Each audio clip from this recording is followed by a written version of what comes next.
মাক দেউতাকে কি কথা নিজৰ ছোৱালীক ক'ব লাগে যাৰ বাবে ছোৱালীগৰাকীৰ জীৱনটো সুখেৰে ভৰি পৰে। আৰম্ভ হৈছে বিয়াৰ বতৰ। যিসকল লোকৰ ঘৰত কোনোবা ছোৱালী বিয়া দিবলৈ আছে তেওঁলোকে নিশ্চয় প্ৰস্তুতিত ব্যস্ত হৈ পৰিছে।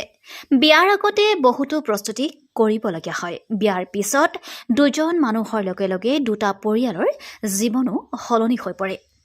ল'ৰা আৰু ছোৱালীজনী স্বামী স্ত্ৰী হৈ পৰে। বিশেষকৈ বিয়াৰ পিছত ছোৱালীৰ জীৱনত বহুতো পৰিৱৰ্তন ঘটে। মাক দেউতাকৰ ঘৰখন এৰি গিৰিয়েকৰ ঘৰত থাকিবলগীয়া হয়। পত্নী হোৱাৰ সমান্তৰালকৈ ছোৱালীজনী বোৱাৰী, ভণ্টি আৰু আন বহুতো সম্পৰ্কৰ সৈতে জড়িত হৈ পৰে। অচিনাকি এটা পৰিয়ালক নিজৰ পৰিয়াল বনাবলগীয়া হয়।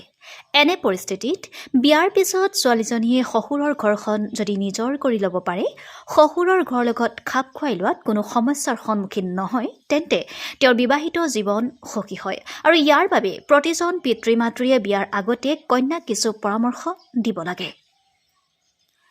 যদি আপোনাৰ ছোৱালীজনী সোনকালে বিয়া হয় তেন্তে নিশ্চিতভাৱে তেওঁক কিছুমান কথা শিকাওক যাতে তেওঁৰ বিবাহিত জীৱনটো সুখময় হ'ব পাৰে।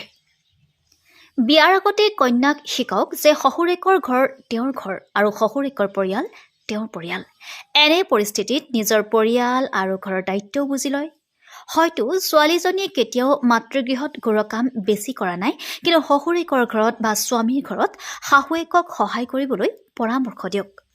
আগতীয়াকৈ শিকাওক যে মাতৃগৃহত কৰা কামতকৈ শহুৰেকৰ ঘৰত বেছি কাম কৰিব লাগিব পাৰে। গতিকে কামৰ বাবে প্ৰস্তুত হওক আৰু এই পৰিৱৰ্তনক লৈ আতংকিত নহ'ব। ছোৱালী এজনীয়ে মাক দেউতাকক যিদৰে ভাল পায় শহুৰেকৰ ঘৰকো ভাল পোৱা উচিত। বিয়াৰ আগতে কন্যাক শিকাওক যে তেওঁৰ শহুৰৰ ঘৰ আন এটা পৰিয়াল য'ত তেওঁ সকলোকে সন্মান কৰিব লাগে। মাক দেউতাকৰ দৰে শাহুৰ শহুৰক ঘৰকো সন্মান জনাব লাগে আৰু সৰু ভাই ভনীয়েকৰ দৰে স্বামীৰ ভাই ভনীয়েককো মৰম দিব লাগে যাতে শহুৰৰ ঘৰত মুকলি মনেৰে কন্যা সন্তানক নিজৰ কৰি ল'ব পাৰে। বিয়াৰ আগতে প্ৰতিজন পিতৃ মাতৃয়ে নিজৰ কন্যাক শিকাব লাগে যে তেওঁ শহুৰেকৰ ঘৰৰ জীৱনশৈলী আৰু আচাৰ ব্যৱহাৰ মানি চলিব লাগে। মাতৃ আৰু শহুৰেকৰ জীৱন যাপনৰ অৱস্থাৰ পাৰ্থক্য থাকিব পাৰে। এই পাৰ্থক্য চিনি পাই শহুৰেকৰ ঘৰৰ জীৱন যাপনৰ অনুযায়ী নিজকে খাপ খুৱাই ৰাখক।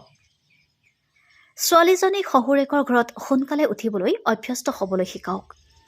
বিয়াৰ পিছত প্ৰায়ে এজনী ছোৱালীয়ে নিজৰ স্বামীৰ ঘৰখন বুজিবলৈ সময় লাগে।